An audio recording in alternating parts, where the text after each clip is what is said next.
just make sure everything is going properly. There we go. And we're live. There we go. Look at that. So it's been a little while.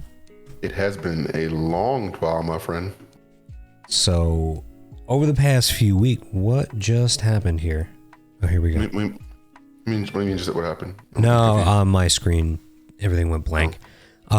So a lot's happened in the past few weeks for me, at least. I know a lot's happened for you as well. Yeah, You're settling into a new place. I moved into a new place. New place, new job recently. That was Semi recently. Semi recently, mostly just new place. So I have things to say. First of all, the most recent thing that I want to say is, it always is it just me, or does it always seem like whenever you detail your car, it rains that same day?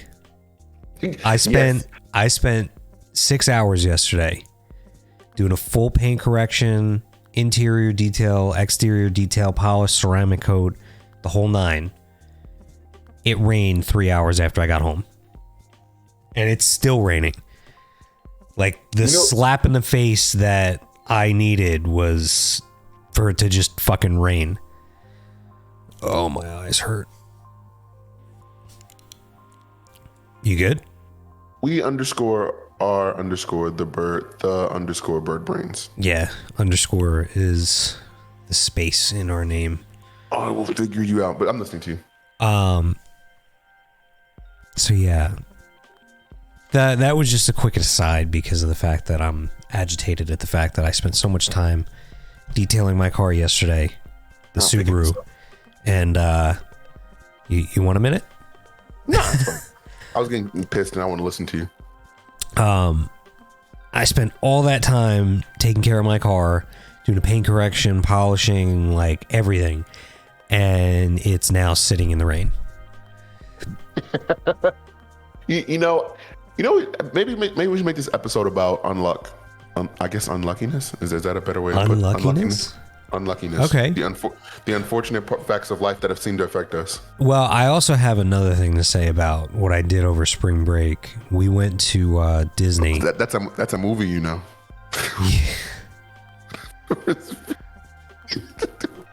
Oh, jeez. But yeah, we went to Disney over spring break, and that was an interesting experience. I think all the unfortunate things in life that can happen to me will happen to me. I feel like I've built up a tolerance for the unfortunate ish that plagues my existence. I don't think that I look at things a little bit more positively, like, because at the same time you say, like, if all the unfortunate things that could happen to you in life happen, what about all the positive things, or what about all the fortunate things that could happen to you? I've had a ton of good things happen to me in life. I think what I go in with the expectation that everything will go wrong, so I prepare for it to go wrong. That doesn't mean, I think me and you both are probably optimistic. So I whenever I walk into a room, I just assume I'm going to fail, but I'm still going to put my 100% forward and give myself a smile to it. But I expect the worst outcome, so I prepare for the worst outcome. That doesn't mean I don't think I'll get the situation, the best situation will happen to me. So, for example, okay, when I go into an interview, I'm going with the expectation that in my mind, I'm like, they're probably not going to hire me, but I'm going to give my exact 100 and billion 10% and be the most confident like I'm going to get the job. And 9 times out of 10, it usually works out. But my mind plays, I guess it's the weird way my mind works. It plays a lot of tricks on me, going, this it's not going to work, but you're going to fail. You just sucks. You just not going to. It's a weird way your brain is wired to work differently for each person. So the interesting thing about that is I feel like when you walk in assuming things are going to go poorly, even if you give it 100%, I think it's better to go in with no expectations whatsoever than it is to go expect. No. I was going to say then expect things to go wrong, because if you're expecting things to go wrong, you kind of like will them into existence almost. Like I found that when I go into something with either neutral or positive expectations, it usually goes better than if I go into it with negative expectations, because it's almost like I'm looking for the negative. Like I'm almost like willing the negative into existence. See, I've had the opposite. I feel like I don't like to be disappointed when I don't set myself up for disappointment. And then if something goes bad, I'm just like, it happened. I feel like I deal with it way better. Well, yeah, no, I get what you're saying. I've always felt like for myself, when you go into a situation with, like, I try to go into things with either mostly neutral expectations. Like, it's just like, okay, I don't know what this, if it's the unknown or if, whatever, like, for example, you use the example of an interview. I try to go in with like completely neutral expectations. Like, I don't know if this is going to go well. I don't know if it's going to go poorly, but it's going to go.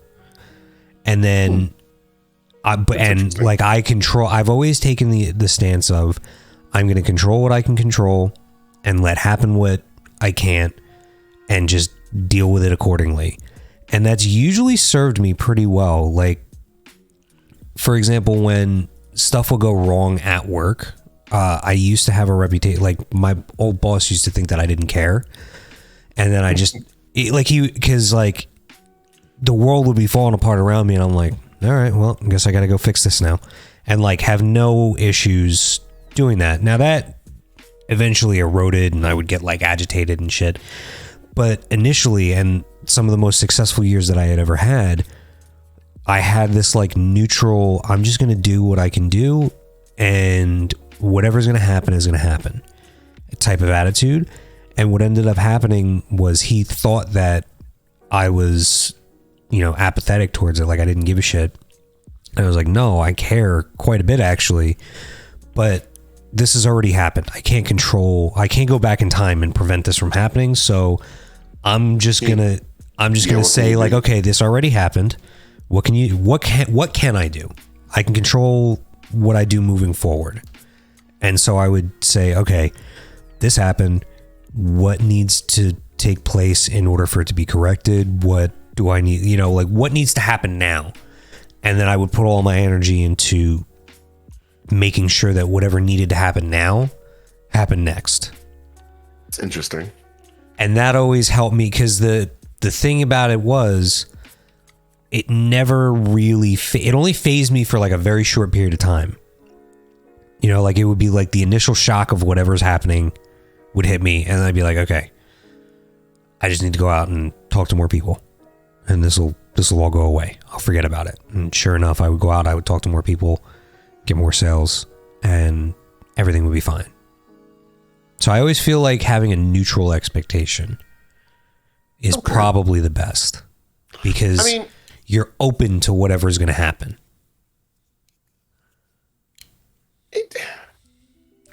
It's different strokes for different folks. I feel like I can agree and then somewhat not agree. Okay, what don't you agree with?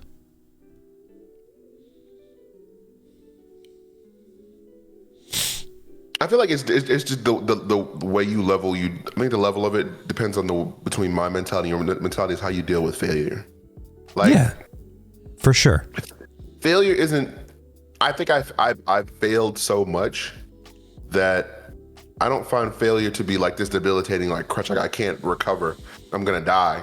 But I do find it sometimes to be an obstacle because in my mind I fail so much. I never think I'm gonna succeed.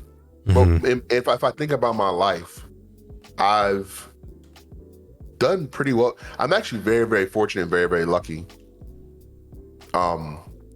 Based off the situations and things that have required my effort, everything it hasn't been a lot of things in my life where I put effort into it, where it failed like in a lot of other people's situations. I know people that go through similar situations, mm-hmm. or college or relationships or things where they put in effort and it doesn't yield any sort of result. Right. So I think I'm very fortunate, but I still think a product. It's the weird tapering of your mind. On one hand, to be a better person and to succeed in life, you're gonna have to fail.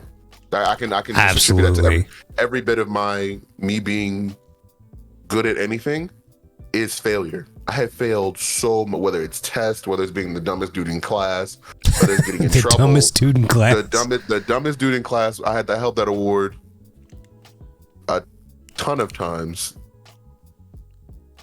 Well, Oh, Yeah.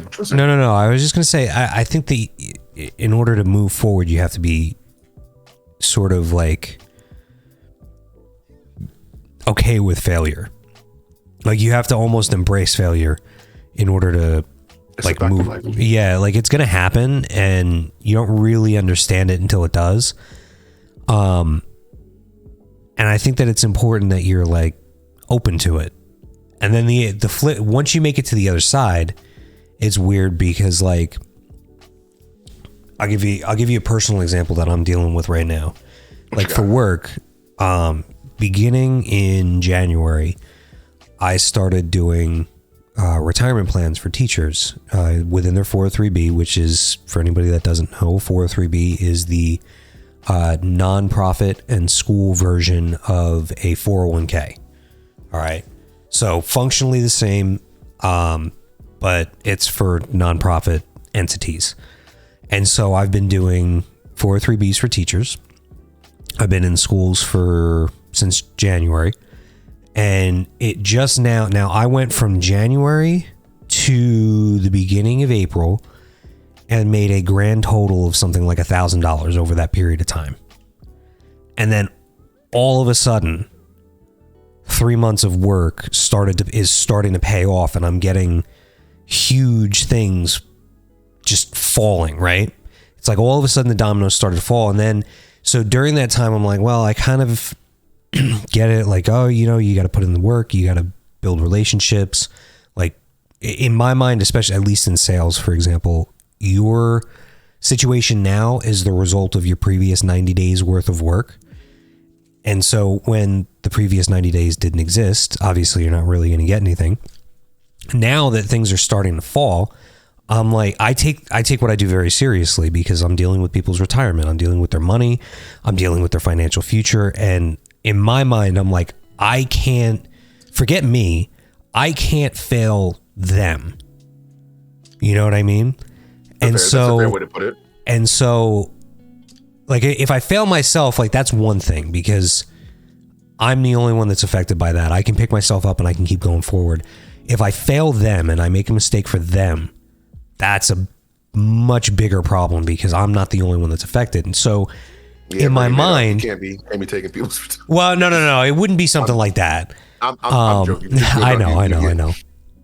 So, what ends up happening is the old people's money. Yeah. What ends up happening is that I'll get like a whole bunch of sales and I'll be like, why the fuck are these people investing with me? And I'm like, well, like I'm nobody. What am I doing here? You see, that is where me and you are similar because I promise you, I'll be at my job and I'll do something good, for example, and people be like, you did good and blah, blah, blah, and blah, blah, blah, and blah, blah, blah. And I'm like, these motherfuckers don't know I don't know anything. Like, right. Like the imposter. Like it's all a joke. Like this is all like a big, like I'll come in the Truman Show. Like nobody really knows how stupid I am, but I'm just putting my best foot forward and everybody's patting me on the back. But when I fail, I feel like it all comes crap. I feel like everybody's coming to the reality of what I really am, as opposed to it's just one mistake.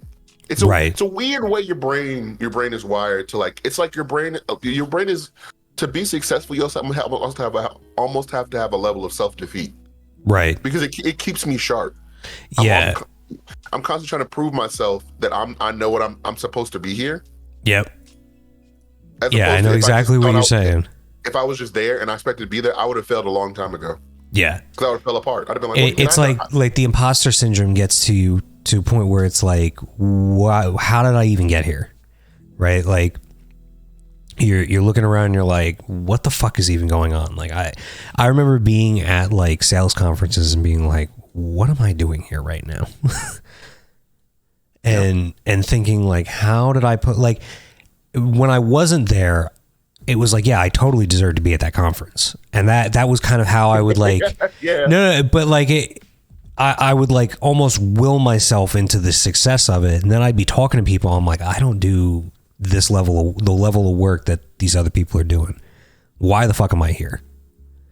There was something else I was going to say. I can't remember. It just left me. But I think that it's interesting because like, oh, now I remember what I was going to say. How you're like, what do I know? I don't know fucking anything. And it's like the people that know the most actually think that they know the least because you realize that there's so much that you don't know. Yep. I think it's the frog in the well parable. It's like a frog. It's a frog doesn't realize how much little water he's in, or how big his pond if he's in a well. Like you know how small a well is going to be. It's not going to be that big. And he's sitting in the bottom of his well, and he's like, I got the whole world in my palms. He's like, it's all dark in here. It's damp.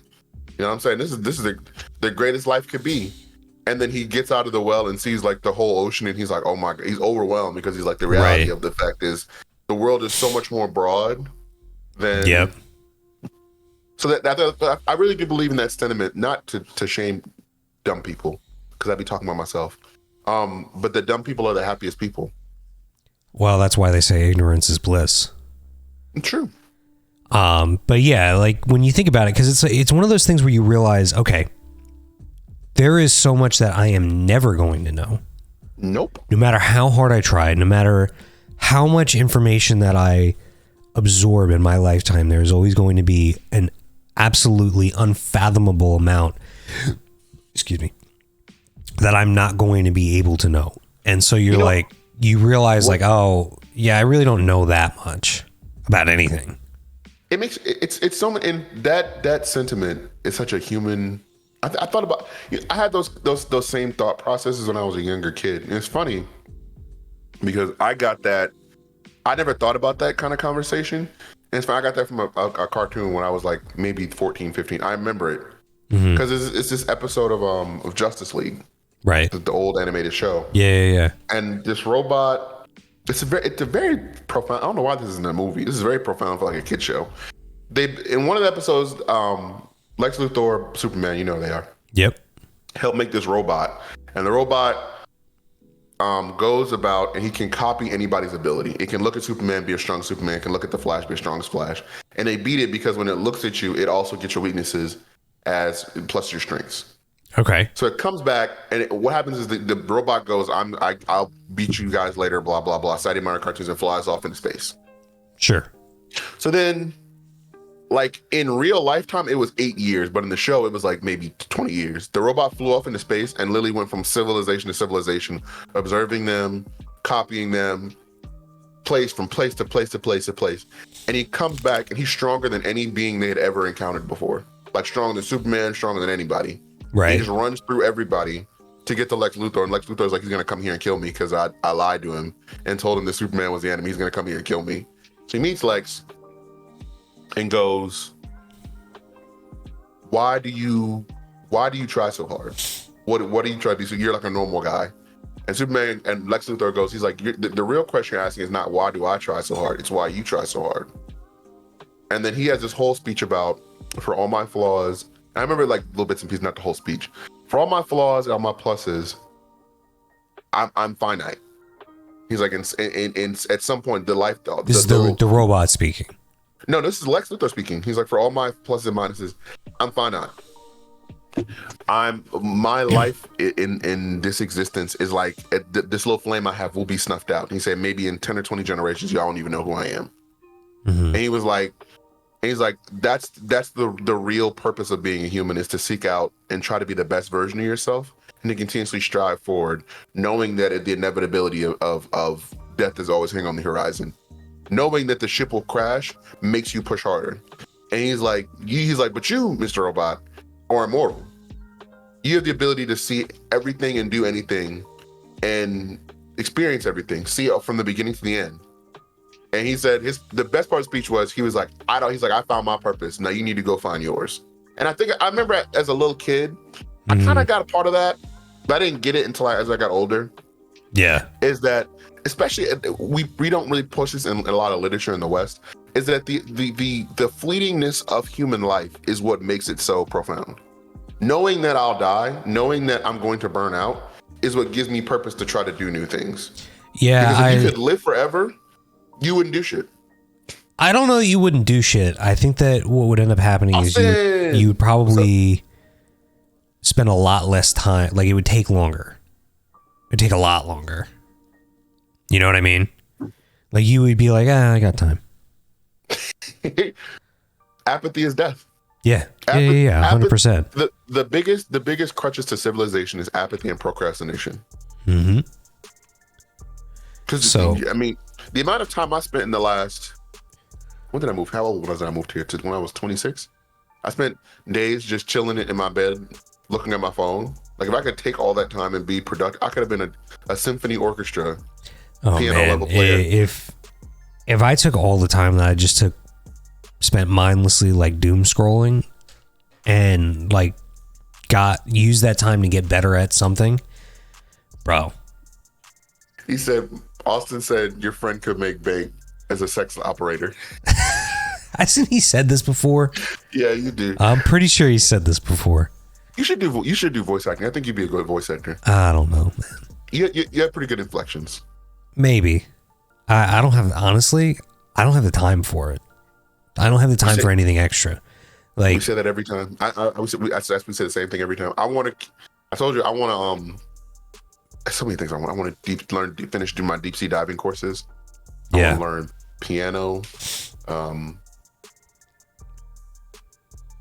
want to of course I want to be huge, but be a voice actor for a hentai. That's actually pretty good. I can't make those anime noises. No, neither can I. That's not fair. I'm pretty sure the hentai isn't dubbed. It's only subbed. I mean, does it matter? I feel like that doesn't matter. I don't think it does. Now that I think about it, like we're literally talking about hentai here. Do they redub porn? I always think about that. That's a question I'm going to think about later. You want to know what I think about is crazy with that? Now that we're on that topic, is the idea that somebody had to now. It's a cartoon, right? Simply learn Japanese. Somebody had to voice that in the first place, knowing what they're saying, and pretend. It's not like regular porn where it's actually happening. They have to just pretend that they're doing that. You're in the booth. Okay, so you got tentacles all over you. Go. Right. Like, could you just think about that for a second? And now the sick thing would be, this is an interesting point, because Japanese voice actors get paid dirt. Wouldn't it be sick if you got paid more money as a voice actor than you did anime voice actor? I wouldn't be surprised if they do. Yeah, so what am I going to be voicing today? Just go in the booth. But I can't. My imagination cannot and act like you're going to be taken to downtown to Pound Town. I'm just not that good of an actor. Oh no! See? Oh no! Like I can't. Oh my God. My allergies are fucking killing me today. It is that time of year. Now, do you get allergies down in your state, or pollen like real bad down there? You know what? That made me think of this too. This is the first time I've had to live in like usually. So I've had people next to me in places. This is the first time I have somebody above me. I wonder if they can hear me. They play City Stomper 3 every morning at like 9:00. It is very interesting. That's what ends up happening when you've got a neighbor above you. If they've I don't think they're running. I think it's just normal walking, but it's just loud as shit. I just totally forgot that. I was just about to say, like, we got vinyl floors, like fake wood vinyl floors put down on our second floor. And if Paige is walking around on the second floor and I'm on the first floor, I can hear her like stomping. It sounds like she's just like stomping around. Yeah. But I know she's not. I think it's part of because I haven't lived in a duplex. I remember I used to live in a duplex house. Mm-hmm. It didn't sound, but I guess I probably sounded like that if people were sleeping downstairs. No, it did sound like that. Hold that thought. I gotta hit the bathroom real quick. I'll be right back.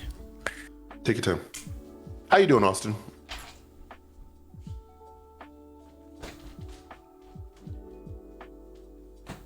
See, I put on Apple Music, but I don't want to hear love songs. I want to hear something crazy.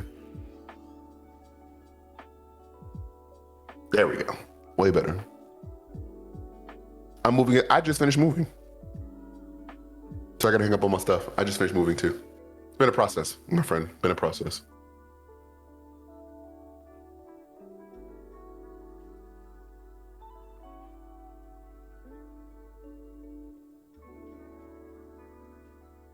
Where you moving to?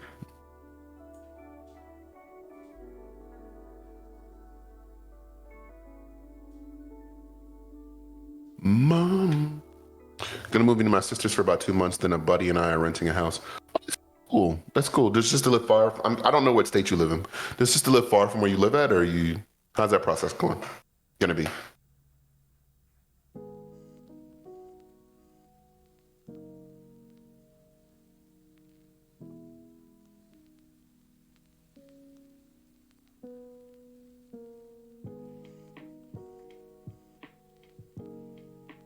Cool. It's just the marriage is just her. And do you like being around your sister? Some people, I have a couple friends, I wouldn't live with my sister unless we're like in a concentration camp or some shit like that. How's that?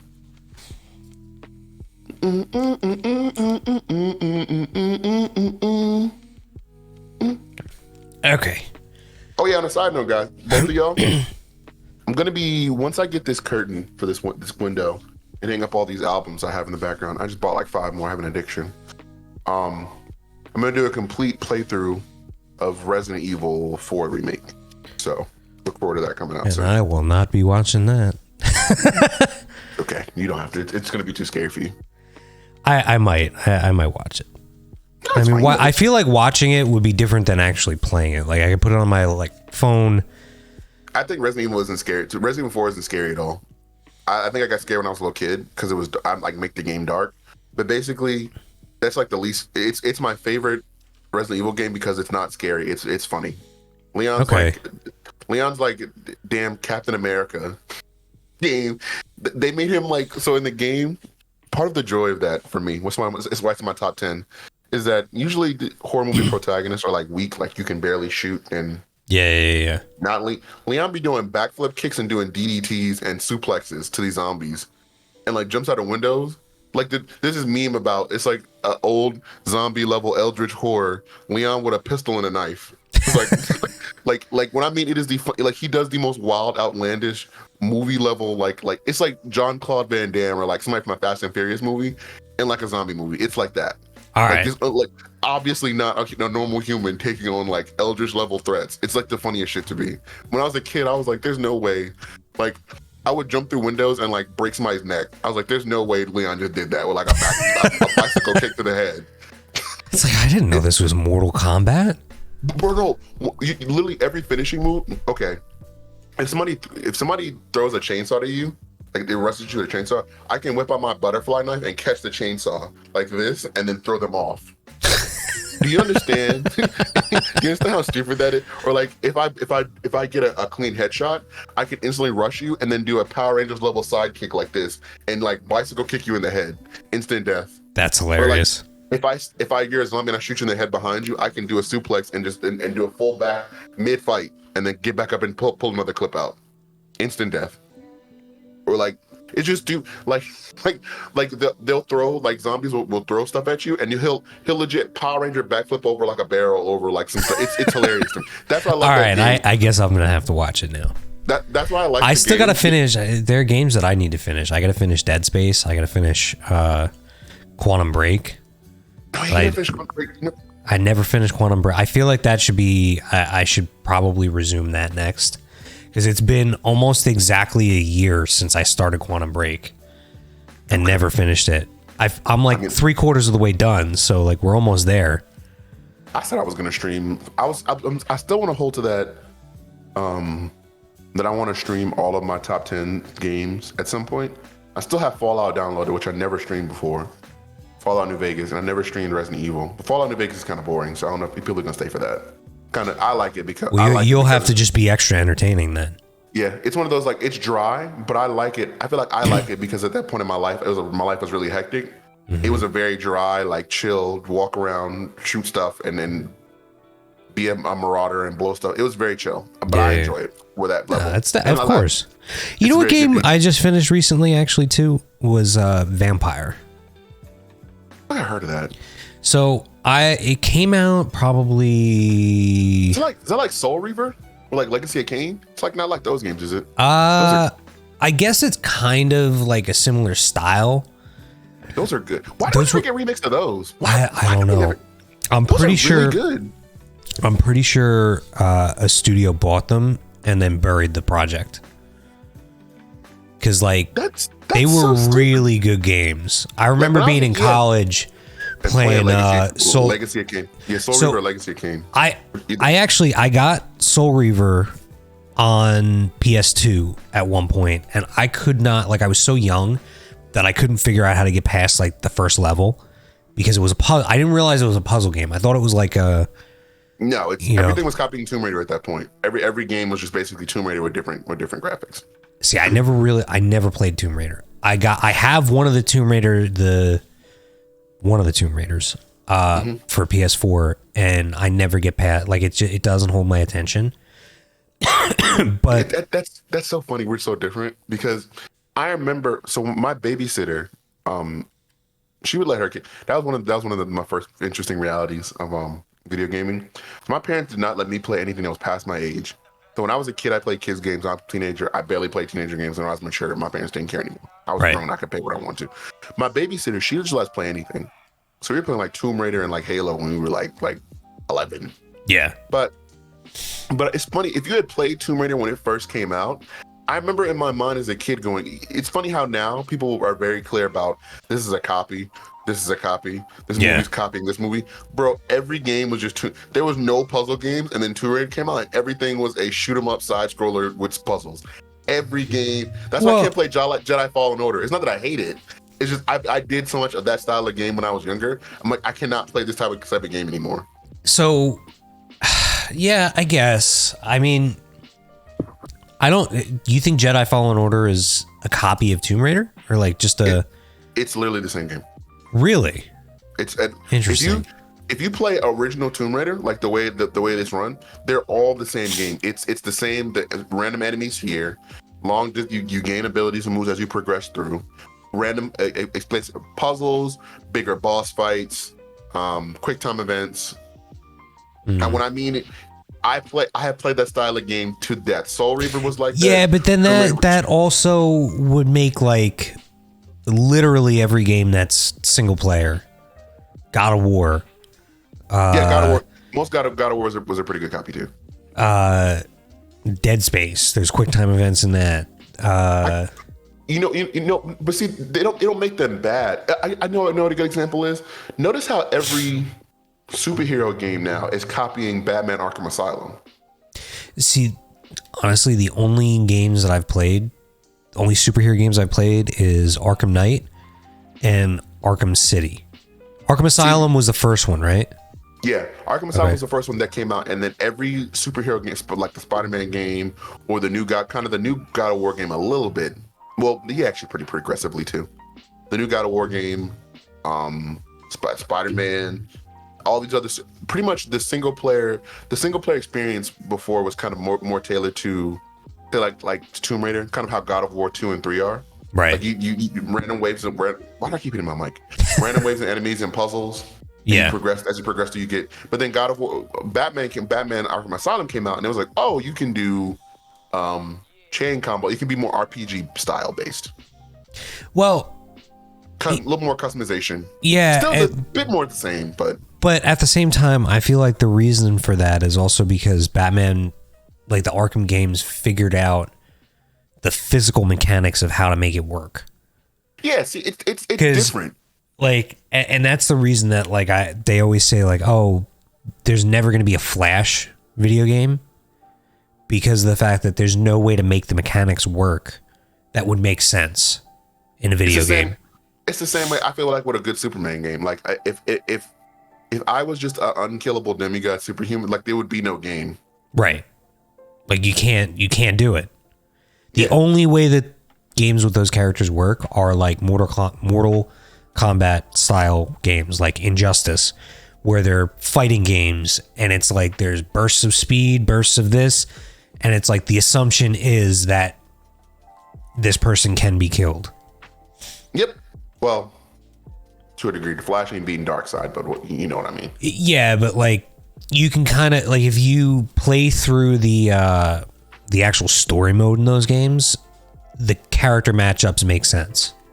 Oh yeah, they would never put. Yeah, they don't. It was this one where Deadshot shot Flash mid speed, I was like, sure, whatever. I don't know. Maybe his bullets are different than everybody else's bullets, but whatever. Game, I'll take it. I'll let you slide on that. I'll let that one go. But I mean, my suspension of disbelief is very specific. But I mean, styles of that is a big. And we're kind of getting away from the topic, but it's an interesting topic. Games do have a problem with replication. The problem I know sometimes with video games is when a new idea comes out, everybody just tends to copy it as opposed to innovation, and then just wait for the next new idea. Like, not saying, and it's not even a really bad thing to a degree, because I really think God of War went in a good space to copy Batman. It was getting right. The style of being like God of War, like being like Tomb Raider, was getting stagnant. People were getting tired of killing waves of enemies and doing a puzzle and getting an item and killing a wave of enemies and doing a puzzle and then a boss fight and then getting out. At some point, that was going to burn itself out. Sure. We've been doing that for like, I think probably around 12 or 13 years. But in the backwards trend of that, when I think it was probably around when Modern Warfare 2 came out, every game was just copying the same kind of every FPS style was just copying Modern Warfare for a while. And I was like, oh my God, this is boring. Like even Halo was starting to copy Call of Duty style, some of the Call of Duty styles. And I was like, bro, I don't play Halo to play Call of Duty. I play Halo to play Halo. But then before that, every game wanted to be Halo 2. Well, that's kind of like how every game wanted to be PUBG for a little while. It's just everything, everything. I gotta tell you too, when it came to PUBG and Fortnite, when that craze like really hit its like fever pitch, I did not understand why people loved those games so much. Like specifically when PUBG was at its peak, I was like, not fun. Fortnite was fun. Fortnite was fun. Fortnite taught me the lesson of good game versus games with friends. Because, so for example, I can play Overwatch and Apex last night and be the most miserable. Well, it's fun. I'm having fun, but I act like I'm being miserable. I'm like, oh my God. Are you having fun? Bro, as a side note, I haven't played Apex since the person that has the like black goo got released. I don't know her name, but that was the last time I played Apex. Catalyst. Yeah. Yeah, Catalyst is pretty cool. I haven't played since then. Is Catalyst the newest character? Yeah, Catalyst is the new character. Newest character. No, Catalyst is the newest character. No, she is. You sure about that? Is that your final answer? I can't remember. I'm not gonna lie to you. They made a lot of little improvements. It's still pretty fun. But the point I was gonna say what that was is that, so I can play this game by myself and be completely fine. I can never play Fortnite more than 20 minutes and be like, this shit is boring. But I spent all night playing Fortnite with my friends for like legit 8 hours. We would, if it was a snow day, we would all get in, like all turn on PS4s at the same time and just play Fortnite the whole day. We wouldn't do shit. Yeah. And it taught me that objectively, Fortnite is a really bad game to me, but I just enjoyed it because my friends were playing it. Versus Apex can in my mind is a way better game, but I can play that by myself and my friends cannot play with me. I'll enjoy it more if my friends were there, but sure. I'm still gonna enjoy it by myself. It taught me that lesson. There's a lot of multiplayer games are only held together by the fact that it's easy to play with your friends together and everybody can play it.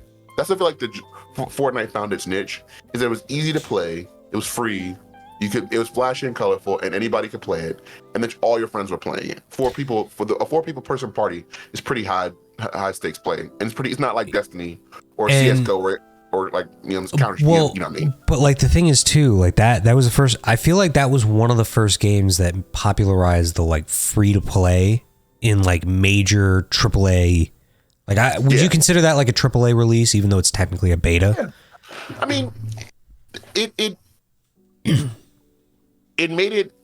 Yeah, I consider AAA. It made it so it's so convenient that now everybody has to compete with that. So it's a lot of little things, because now when I look at it, is that people have gotten so used to Fortnite's way of style of gaming, they don't realize what other styles of gaming are.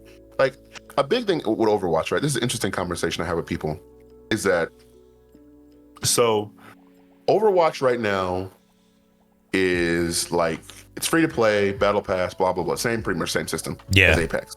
And people were mad when it first came out. They were like, I agree. Some of this shit was too expensive. They were like charging way too much for skins and like stuff like that. I'm not paying $53 for 3 skins and some cosmetics. I barely pay for shit in video games to begin with. I'll pay for it if the game.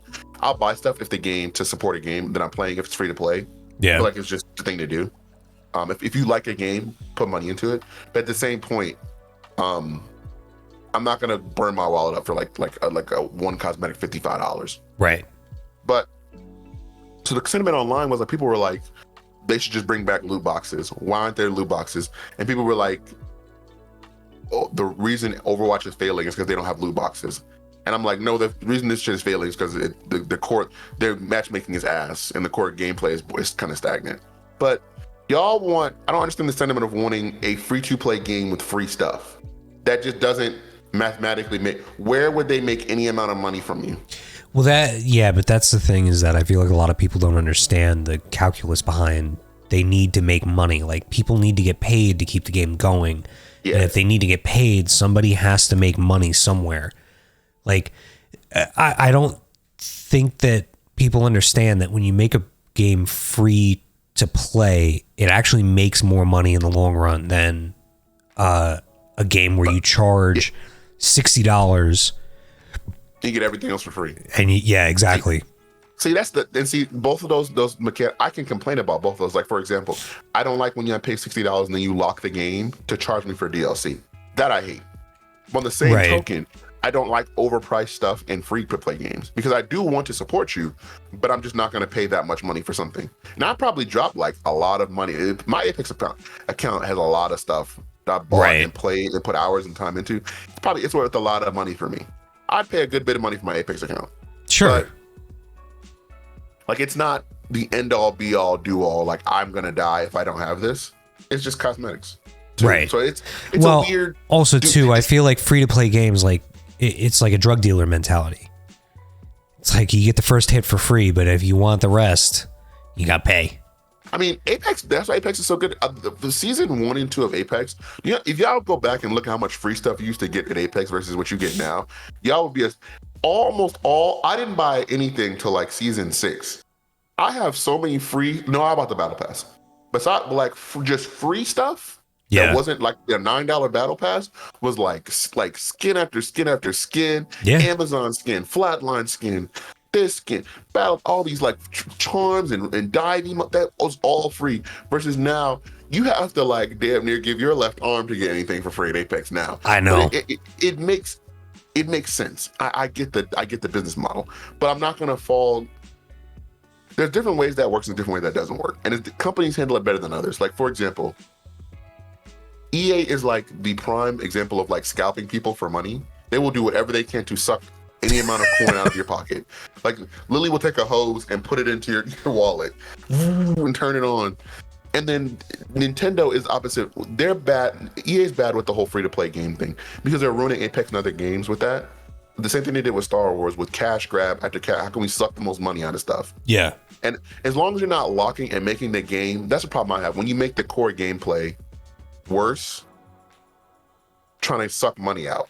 Like, but on the other hand, what's an example of like making the core gameplay worse for in certain, I remember in Battle Pass, I think it was Battle Pass. Battlefront. That's what I should have called it, Battle Pass.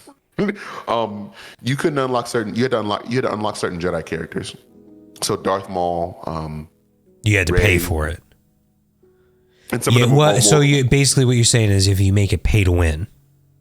Yeah, you make it pay to like for example, Apex has certain skins I know they used to have. Like they've kind of nerfed them, which is I kind of don't like that either. But see, neither here nor there. That were way better. They have way better sight lines. They're way better to use. They look better objectively than skins you have now. My argument for that is I put the time in to actually get those skins. So fuck you. Right. But at the same token, I can't be a dick and be like, it's the weird duality. Like, again, you know my thing about duality of life. I want my stuff I work for to be special, so I don't want you to have it because I want it to be special. Yeah. Because it's not special if everybody has it. Right. But the 1 token, I do feel like a dick if I'm like this. I had this unlock season 3 on flatline skin that nobody can use, and it's skinnier, has a way better sight line, and shoots better than any other flatline skin. So I'm objectively have a better gun than you. It's just not fair. It's the weird duality. Yeah, but see, here's the thing. When it came to the sights, like the iron sights on the skins in Apex, I always looked at that as like the only place that's going to make a difference, like a legitimate difference, is at the highest level of gameplay. Yeah, see, I feel like a lot of people. I tend to do this too, and I do this in Apex and stuff like that too. It's the cop out mentality. A guy will push me and bounce off a wall and like one clip me, and I'll like hit maybe 3 shots on him, and I'm like, he just had a better R9 skin. Like, no, he's better than me. Yeah, like it's like, no, he was definitely better. That guy has no job. He stays in his basement all day, and he will beat me in Apex. Truly, on a side note, I didn't realize that until I didn't have that job for 3 months, and I was just playing video games every day. Bro, I was the sweatiest, I was dropping like, that was the first time I dropped I dropped 17 kills in one game in like a long time. I was like, oh, this is the secret. Just don't have a life. Just don't have a life and play constantly. Bro, I was thrashing kids, and I play now, and I'm like, wow, I'm so cheeks, and I'm like, oh, because I have a job and a life. Yeah. But it's okay. Then I get mad when I see people like they're in the back, they have their girlfriend in the background. And they're like, I make a lot of money, and these are masters. I'm like, okay, you're so funny, you're so good at the game. But they make a lot of money because their girlfriend's in the background and they're also playing nonstop. It's cool. But the on the other side of the whole like not just the free to play, but like a game being like locked and then keep it expensive is Nintendo. Nintendo is the most cash grab. Y'all don't be looking at stuff. When you play Nintendo, Nintendo is the most hardcore like cash grab. We will not drop anything lower kind of company. Is it really? Ever. Oh, they're horrible. Bro, you can't buy any older games. They don't sell them. If you're caught using emulators or any kind of like older game to play the older games, you'll get in trouble. People that help you make these can get sued. Like the guy, he just got put in prison for 4 years for hacking Nintendo systems and like making emulators, and then he got out of prison just to pay them for the rest of his life, like $20 million just to pay them back for emulators and like running old Nintendo games that we've been asking them to sell and remake. If you mod any Nintendo game, you get in trouble. Yeah, I guess I never really thought about that because like I've not really gotten into much of what Nintendo has to offer. But here's the kicker, right? All those games, whether they came out in 2003 or 1998, are still being, if they do sell them, they are still full price. Yeah. And I want you to, when I mean full price, I mean Star Fox that came out in 2007 on the damn GameCube is $67. Like, that's what we're talking about. Like, that is ridiculous. That is absolutely ridiculous. Why would I pay? You know what's going to be interesting is in, let's say, I think it's something like 50 years and then something goes into public domain. What's going to be real interesting is when all these IPs go into public domain. Like, are they going to pull the same thing as Disney where they start like changing them so that they can't, like Disney's got like a whole bunch of loopholes to keep all these characters from being in the public domain where anybody can use them and not have to pay copyright. I wish that would happen with EA with sports games. God, I hate EA. I hate EA so much. You know what's interesting about the sports games too is like they're all bullshit. They're all the same game. I don't. But that's it, the problem is that that's the drug of it. Is that everybody that really likes sports is like they're gonna constantly wake up with that fantasy of I'm gonna be LeBron, I'm gonna be Jordan, I want to go dunk from the free. You know what I'm saying? It's the easiest fantasy to buy into. Yeah, but like that's my point. Is like they're the same game. Oh, no. Wait, let me rephrase that. Like the most recent MLB game is the same as like probably 3 years ago or 4 years ago. It's the same fucking game. We everybody knows this. We all. I'm telling you, that's when I played these games, and I still really like 2K. 2K13 Pro is pretty fun. You know what's fun? I have a story about why I got out of those games too. It was funny. So I used to be really into 2K. 2K was I'm a big basketball guy, so like playing, of course, like making your own character in basketball and that kind of people is fun. And I enjoyed 2K when it was just me playing by myself. Like I would just make a character and then I would drop 50,000 points and 20,000 rebounds and 3,000 steals, and then win trophy and MVP, and I'm amazing, and God loves his son, and I'm amazing, and everybody, I get all the girls. And then as the game progressed, the graphics got better. I started it. I of course needed to get a new system, so I got a new system, and I started. My friend was like, "You should play online with us." So I had been making the same kind of build a character, and like I was like dunking, blah blah blah. And I remember I was playing with him, and we kept losing games. And he was like, "Yo, man, Jairus, blah blah blah." He's like, "Yeah, play better." Blah. I was like, "My fault. I didn't realize I was playing people like people." Same thing with people that are on Apex, people that don't have jobs. Yeah, are gonna just be spanking you. And I mean, he sat me down one day and he pulled a piece of paper out, and he was like, "Cause I want to be mean to you." He's like, "But I don't think your character build is working." He's like, "You only know how to dunk. That's only 2 points. I need some 3 shooting. We objectively need more points." He's like, "So here's what you do." He's like, "Go make a new character and use these exact stats. This is the kind of character build you need to be using either one of these 3." And I was like, "Did you just hand me a stat sheet for a fucking basketball game?" And I promise you, I have not played or touched a 2K game since that moment. Because it hit me, I was like, that's stupid. Because you're ruining my fantasy. That's my point I'm trying to make, is that y'all are ruining my fantasy with trying to win. I don't care about trying to win. I'm trying to enjoy my fantasy. It's the same thing with Apex people. Y'all are doing too much all this effort into trying to be better is ruining my fantasy of just walking around with a gun and killing people. You're ruining my fun. Stop ruining my fun with your weird. You know what's interesting though is like, and I don't know if this is just me, like I don't view driving games that way.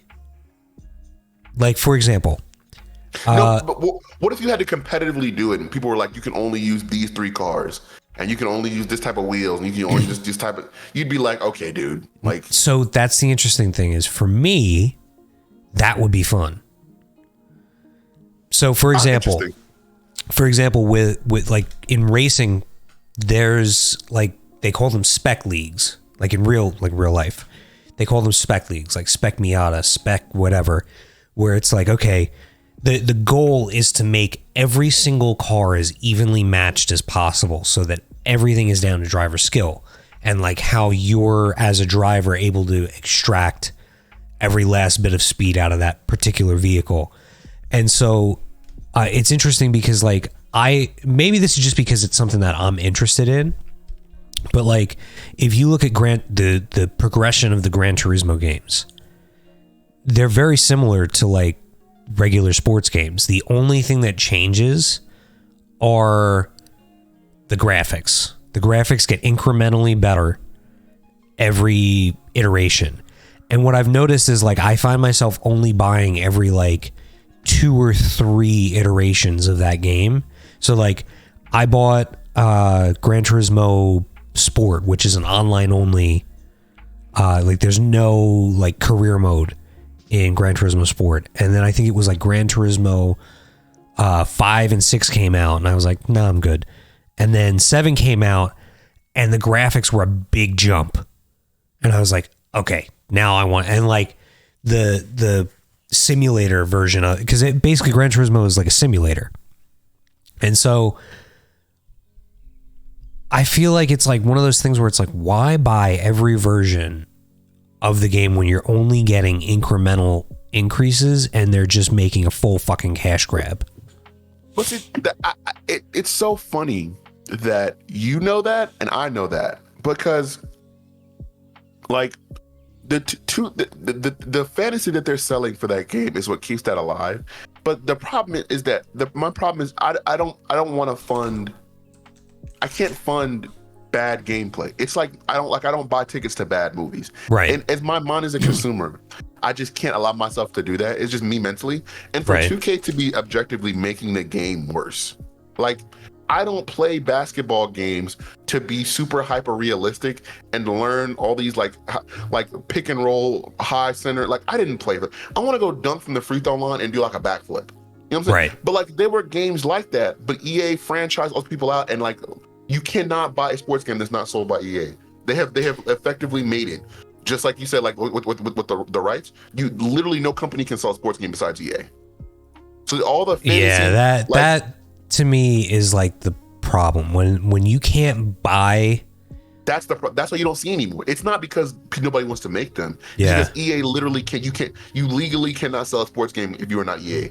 So all those like when I was a kid, there was a football game where like NFL Blitz, where even if you didn't like football, you could like tackle a dude and then give him a clothesline and do like if you tackle somebody hard enough, you would catch on fire like the fucking Human Torch. Like or like there was a one where it was like monsters are playing football, or like there was a game where like NFL Street where you could like Mario could play basketball with Peach and they could like do like a triple level high dunk off the backboard. You can't play those games anymore. Do you know why? Because EA bought all those companies and literally nobody can sell them anymore. That's so shitty. That's why you don't. That's nobody knows that. That's why you don't see any more games. It's not because nobody wants to make them. It's because EA just bought all that shit up. So that's so shitty. Yeah, that's why they've literally effectively price locked that system that web that everything's gone. You cannot play another game. Yep. Interesting. And it's been like that since like 2009.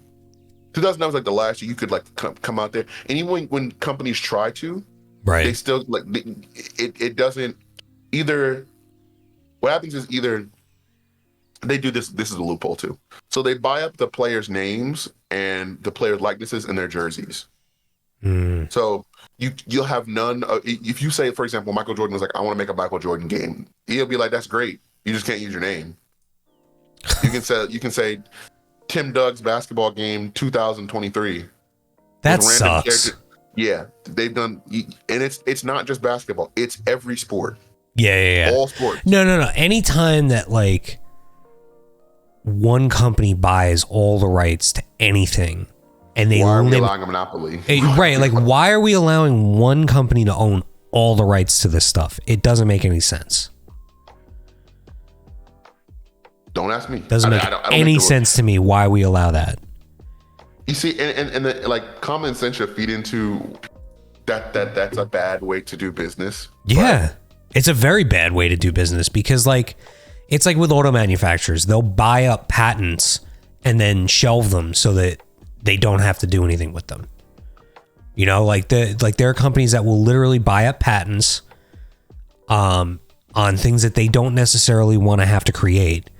And they will shelve the patent so that they don't have any competition, so they don't have to innovate anymore. It's so shitty.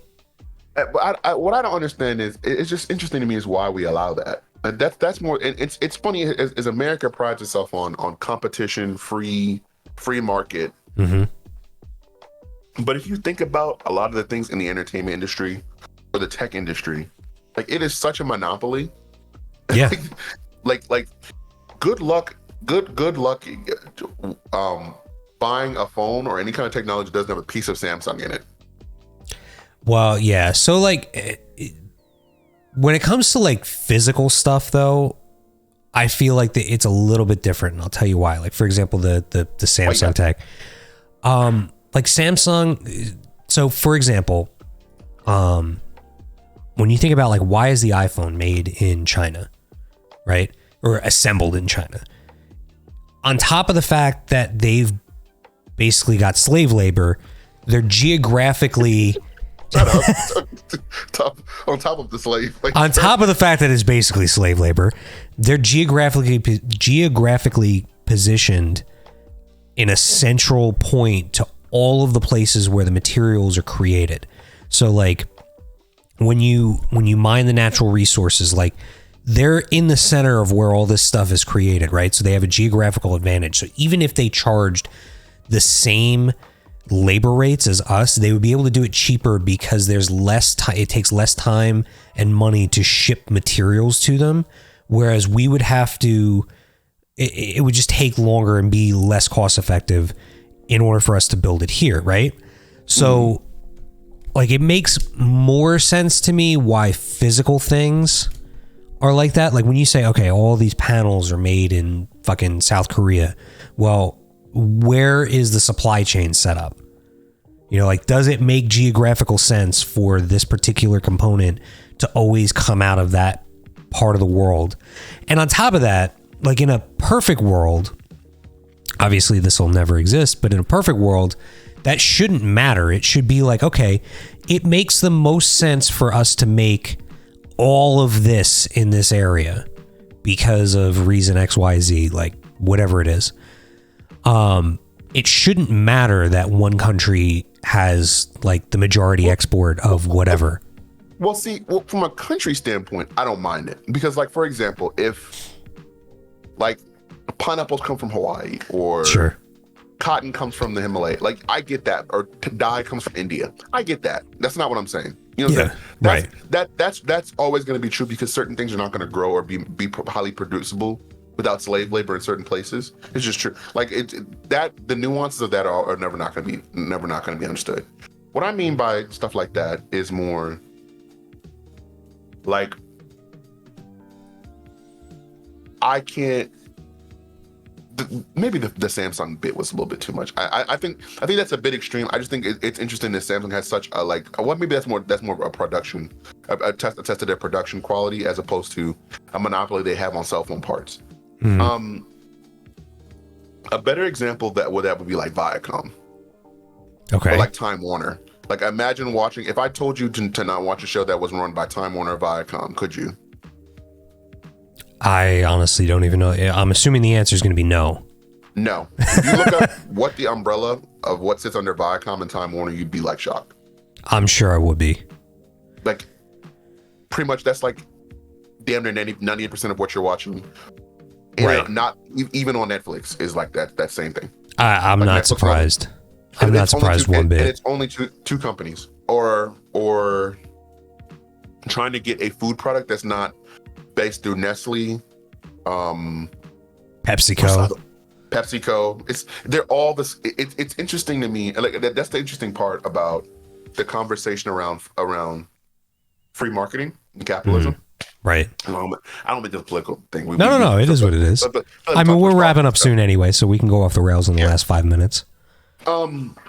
It's just interesting to me is that we pride ourselves on being a free market, but like, there's no, like, on one hand, I do think positive regulation and breaking up companies is important, but I also don't want the government meddling in the business but so much. But at the same time, it's like, it's just weird to me that it's all owned by 5 companies and they can just price gouge you whatever they want to and basically tell you to go kill you. Like, you can do whatever you want to. We don't care. Yeah, that's the thing that, like, I never really loved, or never really understood rather, is that we allow companies that relative monopoly, like when it comes to cable, like just the cable service, not the content, not the companies that provide it. Like, we allow a what's it called? Not an oligarchy. No, it might be an oligarchy, where it's like a cooperative monopoly. Where, I don't know if you realize this, but have you ever noticed that if you go to a cable provider, whatever the cable provider is in your area, they're the only one. But if you go to another area, it might be another company, but you can't get the one over here. Like, you might be able to get like Spectrum here, but over there you have to take Xfinity, and you don't have a choice. And that's because they have basically said, okay, if we buy, because at one point they were like buying each other up, and they were on the verge of being broken up as a monopoly. So they're like, okay. Here's what we're going to do. We're not going to buy each other up. We're going to agree that you stay in your district, I'll stay in my district. Yes. We won't compete with each other. But if someone lives in these zip codes, they're mine. If they live in those zip codes, they're yours. The only way to get away from that is to do something like going to Verizon Fios or satellite. Yes. What's better than a monopoly? Mafia level tactics. Exactly. That's like, essentially what they're doing, is like gang level. Like, you want out? Too bad. You're stuck with us. You're in an Optimum Online area and you want Xfinity? Not going to happen. And it's so weird that and it's so many different things that feeds into that you don't realize that like, for example, right, if I go to the hospital, right, and I broke my arm, you know what I'm saying, being a badass like I'm usually do, and I go, you know what, I really don't like this doctor in this office, I want to go to that one next door. Yep. Yeah, sorry, he's not in network, I can't help you. What do you mean I can't get he's not, you can only he's your doctor you're using is in network, that guy isn't. So Yeah. can I use him? Oh yeah, you can use him. He's just going to cost you like absorbent amount more than what you're using now. So I can't use, even though I have insurance through the government that I'm mandated to have. I have to have health insurance to exist and do any kind of business or go to any kind of get any kind of medical care. I can't then choose the doctor I want to. I can only use this list of people that you provide for me based off a job, what my job gets. And if I have a bad job, it's going to give me bad doctors. And if I magically get a good job, it's going to give me a wider range of good doctors. See, that's the one thing that like I don't have a lot of the answers for how we need to fix health insurance, but I don't think that it should be tied to employment. That is the stupidest thing. It is the dumbest thing. It makes no sense to me. Like, I think that you should be able to get whatever plan you want. And like, let's say your company can offer you additional money as like, we don't have enough time to get into it. Yeah, I know. You know, we should do. I could go on for a long time about stuff like that where it makes no sense. All right, we got to come up with an interesting topic for next week for our guest. Well, I get them as guest friends, people. You have a guest? I don't have any guests. I don't have any guests right now, but we will. I thought you had a guest. We should get a guest for next week. We should get a guest for next week. Oh yeah. Oh well, I want to spin stream first. I'll talk to you. Yeah. All right. Well, thank you for hanging out, everybody. Thank you, everybody. Have a nice weekend. Later. Well, what's left? Yeah. Later. It's Sunday.